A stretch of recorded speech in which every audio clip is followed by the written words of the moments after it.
Hi guys, welcome to my channel. आज हम लोग पढ़ने वाले हैं part 6 crop production and management का। तो चलिए क्लास शुरू करते हैं। फर्स्ट में है एक्टिविटी 1.2, टेक मूंग एंड और ग्राम सीड्स एंड जर्मिनेट देम। मतलब हम लोग इसमें मूंग दाल को कुछ सीड्स लेते हैं जिसको हम लोग जर्मिनेट करते हैं। सिलेक्टेड 3 इक्वल साइज्ड सीडलिंग्स, मतलब हम लोग 3 ऐसा सीडलिंग या तो वेसल्स हम लोग ले सकते हैं इसमें। टेक 3 एम्प्टी ग्लासेस और सिमिलर वेसल्स, मतलब तीनों सेम ही होना चाहिए और सिमिलर वेसल्स होना चाहिए। Make them A B and C to glass A, add little amount of soil mixed with a little cow dung manure. मतलब एक ग्लास में हम लोग ए को ऐड करते हैं, उसमें थोड़ा अमाउंट ऑफ सॉइल हम लोग उसमें मिक्स करते हैं, ठीक है। अब ग्लास बी में put the same amount of soil mixed with a little urea. मतलब एक और जो बी ग्लास में हम लोग थोड़ा सा सॉइल को मिक्स करते हैं सीड्स के साथ विथ लिटिल यूरिया के साथ। Take the same amount of soil in glass C without adding anything. मतलब जो तीसरा ग्लास है सी वाला, उसमें हम लोग कुछ भी ऐड नहीं करेंगे। Now pour the same amount of water in each glasses and plants the seedling in them. मतलब अब तीनों वेसिकल्स में हम लोग को प्लांट्स को प्लांटिंग कर देना है, ठीक है। और डेली हम लोग उसको पानी देना है और सेफ रखना, keep them in safe place and water daily. After 7 to 10 days observe their growth. 7 to 10 days में हम लोग को उसको ग्रोथ को ऑब्जॉर्व करना पड़ेगा। फिगर 1.3 में दिखा रहा है कि प्रिपरेशन ऑफ द एक्सपेरिमेंट का प्रिपरेशन कैसे हो रहा है, और फिगर 1.3 में दिखा रहा है कि सीडलिंग्स जो है वो कैसे ग्रो कर रहा है मैन्योर और फर्टिलाइजर के हेल्प से। उसके बाद पढ़ते हैं did plants in all the glasses grow at the same pace. मतलब क्या जो ग्लासेस में प्लांट्स को उगाया गया है वो सेम टाइप का उगा है या अलग। Which glasses showed better growth of plants. कौन सा ग्लास जो है वो अच्छा ग्रोथ दिखा रहा है प्लांट्स का। In which glass was the growth fastest. In कौन सा ग्लास में सबसे ज़्यादा ग्रोथ जो है वो जल्दी हो रहा है। Fertilisers are chemical which are rich in particular nutrient. मतलब फर्टिलाइजर एक न्यूट्रिएंट है, एक पोषक तत्व है जो केमिकल के रूप में रहता है और बहुत मतलब न्यूट्रिएंट उसमें भरा हुआ रहता है और कुछ ही में वो न्यूट्रिएंट से मिलकर फर्टिलाइजर बना रहता है। How are they different from manure. मतलब वो कैसे मैनवर से डिफरेंट होता है फर्टिलाइजर, ठीक है।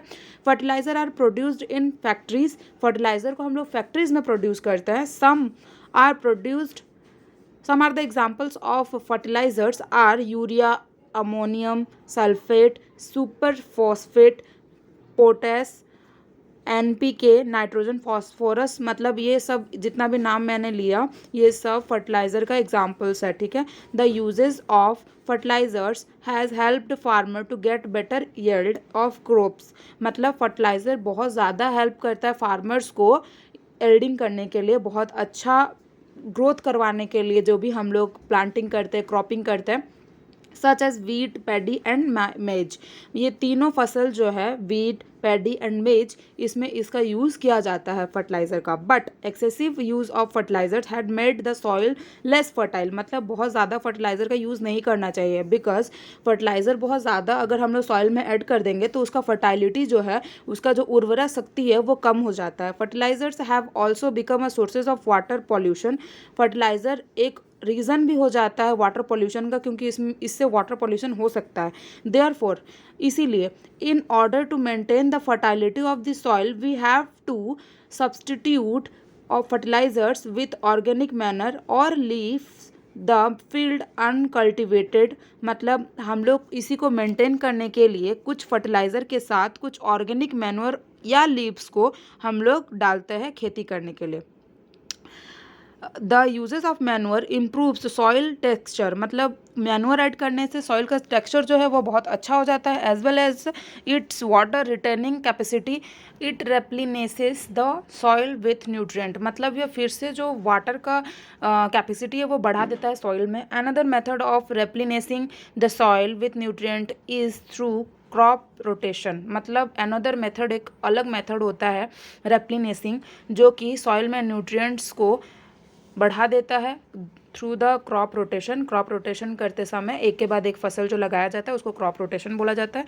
This can be done by growing different crops alternately, मतलब इसका मतलब होता है कि जो ग्रोइंग क्रॉप्स होता है वो डिफरेंट अल्टरनेटली उसको ग्रो किया जाता है। Earlier farmers in northern India use to grow legumes as fodder in one season and wheat in the next season. मतलब नॉर्थ साइड के इंडिया के नॉर्थ साइड में फार्मर्स जो है वह पहले लेग्यूम्स उगाते हैं खेतों में, उसके बाद फॉडर अनदर सीजन में वीट उगाया जाता है। ठीक है, उसके बाद पढ़ते हैं this helped in the replacement of the soil with nitrogen.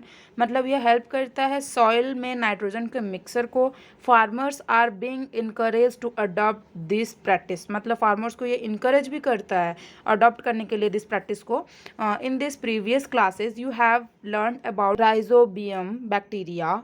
These are present in the nodules of roots of leguminous plants। मतलब यह एक रूट्स में प्रेजेंट रहता है, बैक्टीरिया है राइजोबियम।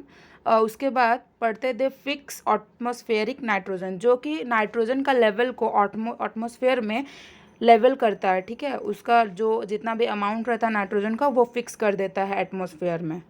आज के लिए इतना ही रखते हैं, अगले क्लास में हम लोग एक्सप्लेनेशन बात का कर देंगे। ठीक है, थैंक यू सो मच। अगर आपको वीडियो पसंद आए तो लाइक सब्सक्राइब और शेयर ज़रूर कीजिएगा, और कुछ क्वेश्चन पूछना हो तो आप मुझसे कमेंट के थ्रू पूछ सकते हैं।